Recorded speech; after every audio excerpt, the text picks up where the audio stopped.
En septembre 2013, très peu de médias vous en ont parlé.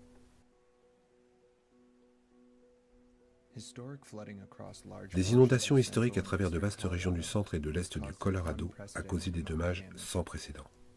La montée du niveau de l'eau est particulièrement préoccupante pour des dizaines de milliers de puits de fracturation venus cicatriser le paysage de cette région. Dans l'une des zones les plus touchées, le comté de Weld, il y a plus de 20 000 puits de fracturation.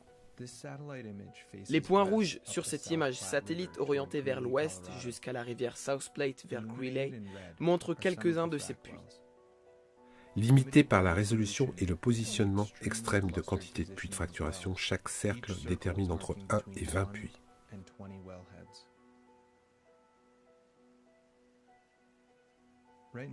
À l'heure actuelle, il est impossible d'évaluer l'impact environnemental et économique de cette catastrophe.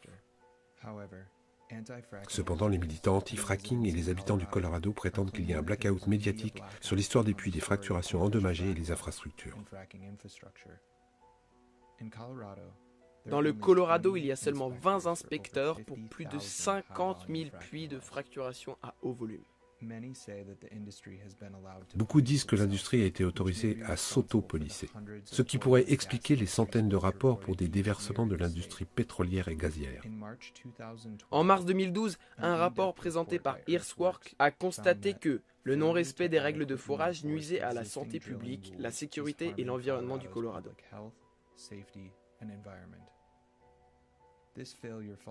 Cet échec touche la Commission du pétrole et du gaz du Colorado.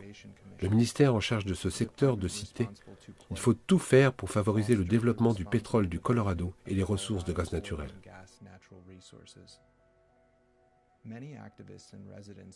De nombreux militants soulignent qu'il est irresponsable de permettre le forage de milliers de puits et toutes les infrastructures associées à de tels projets dans une plaine inondable. Depuis lundi 16 septembre, on peut voir un grand nombre de photographies et de rapports à propos des réservoirs de stockage renversés sur les sites de fracturation inondés, ainsi que plusieurs oléoducs détruits.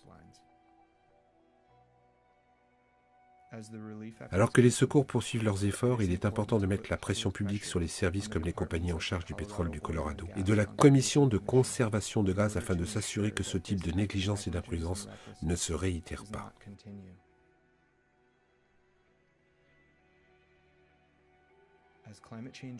Le changement climatique fait que les conditions météorologiques deviennent moins prévisibles et les phénomènes météorologiques extrêmement plus fréquents. Il est impératif que nous empêchions le fracking et toutes les autres formes d'extraction extrême dans les régions où nous vivons. Le risque immédiat de dégradation de l'environnement et la contamination avec le risque à long terme de l'accélération du changement climatique devraient tous nous obliger à être intransigeants quant à la défense de la Terre. Septembre 2013. C'était hier.